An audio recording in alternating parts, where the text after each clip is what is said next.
Hello good morning guys, मैं विपिन चंद्र जोशी पुनः आपके साथ नवज्योति ग्लोबल स्कूल मोना जयंती पहाड़पानी पुड़गांव के डिजिटल पोर्टल।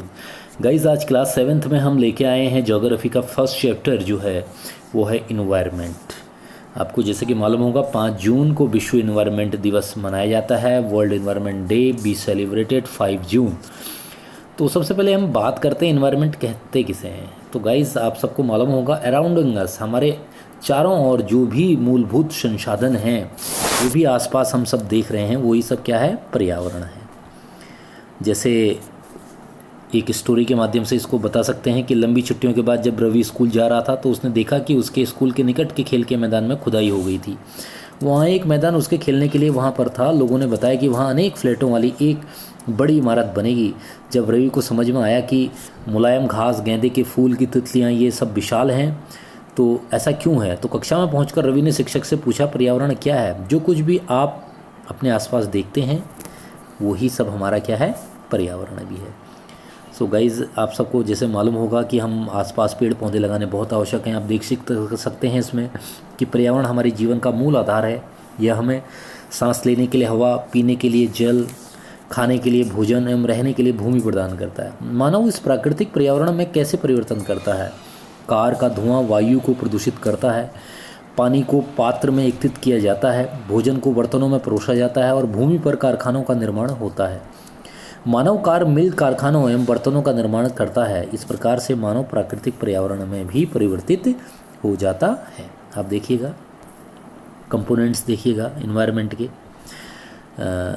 बायोस्फीयर, एटमॉस्फेयर, बुफिलगर्स, इंसिडाइंस, ये सारी जो चीज़ें हैं ह्यूमन से कहीं ना कहीं पर्यावरण को ये मोटिवेट कर रही हैं। और यहाँ पर दिखाया जा रहा है कि ये किस तरीके से चीज़ें आगे को बढ़ भी रही है।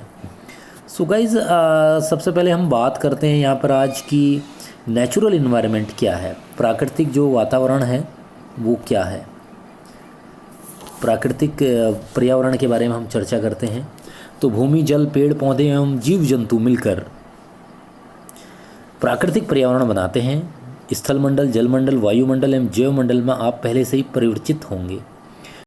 तो उस प्रॉपर्टी पर कठोर ऊपरी परत को स्थलमंडल कहते हैं, जो सबसे ऊपर की परत होती है। यह चट्टानों, खनिजों से बनाया जाता है एवं मिट्टी की पतली परत से ढका होता है। यह पहाड़, पठार, मैदान, घाटी आदि जैसे विभिन्न स्थलाकृतियों वाला विषम धरातल होता है। ये स्थलाकृतियाँ महाद्वीपों के अलावा महासागर की सतह पर भी पाई जाती हैं।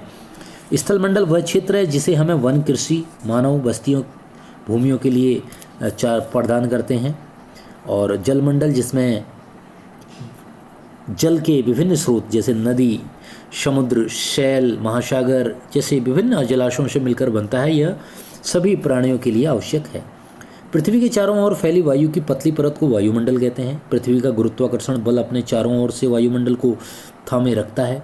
यह सूर्य की झुलसाने वाली गर्मी एवं हानिकारक किरणों से हमारी रक्षा करता भी है। तो कई प्रकार की गैस, धूल कण, जलवाष्प उपस्थित रहते हैं।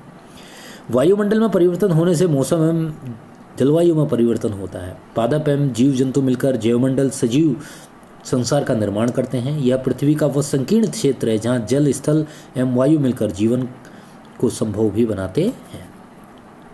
अब गाइस हम बात करते हैं, जब हमने इतना पढ़ लिया है तो बात करते हैं इकोसिस्टम क्या है, what is ecosystem.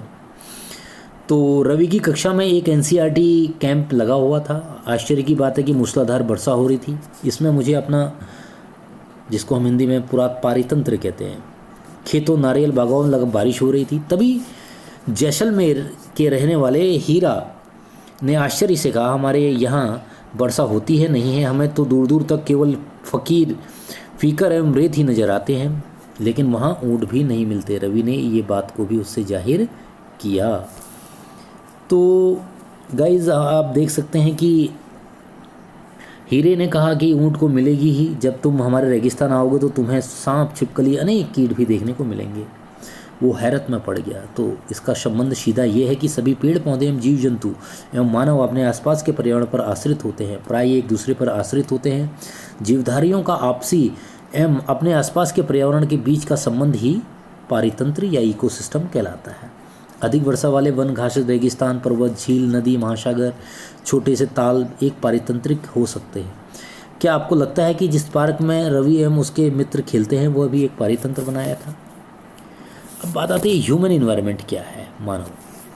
So guys, मानव अपने पर्यावरण के साथ पारस्परिक क्रिया करता है और उसमें अपनी आवश्यकता अनुसार के परिवर्तित करता रहता है। प्रारंभिक मानव ने स्वयं को प्राकृतिक के अनुरूप बना लिया था। उनका जीवन सरल एवं आसपास की प्रकृति से उनकी आवश्यकताएं पूरी हो जाती थी। समय के साथ साथ कई प्रकार की आवश्यकताएं बढ़ी। मानव ने पर्यावरण के उपयोग और उसमें परिवर्तन करने के लिए तरीके सीखे। उसमें फसल उगाना, पशु लगाना, स्थायी जीवन जीना सीख लिया था। पहिए का आविष्कार हुआ, आवश्यकता से अधिक उपज हुई, वस्तु विनिमय पद्धति का विकास हुआ, व्यापार आरंभ हुआ एवं वाणिज्य का विकास हुआ। औद्योगिक क्रांति से बड़े पैमाने पर उत्पादन प्रारंभ हो गया। परिवहन तेज गति से प्रारंभ हुआ। सूचना क्रांति से पूरे विश्व में संचार सहज और द्रुत हो गया। क्या आप जानते हैं कि आप गर्मी में रसीला तरबूजा एवं सर्दी में भुनी हुई मूंगफली खाना क्यों पसंद करते हैं? प्राकृतिक एवं मानवीय पर्यावरण के बीच सही संतुलन होना आवश्यक है। मानव को पर्यावरण के साथ समरसता में रहने एवं उसका उपयोग करना भी आना चाहिए। सो गाइस, ये चैप्टर नंबर भी यहीं फिनिश होता है। कल हम बात करेंगे पुनः सेकंड चैप्टर की। Thank you so much for listening and watching. Thank you guys, आप सभी का बहुत बहुत धन्यवाद सुनने के लिए। Thank you.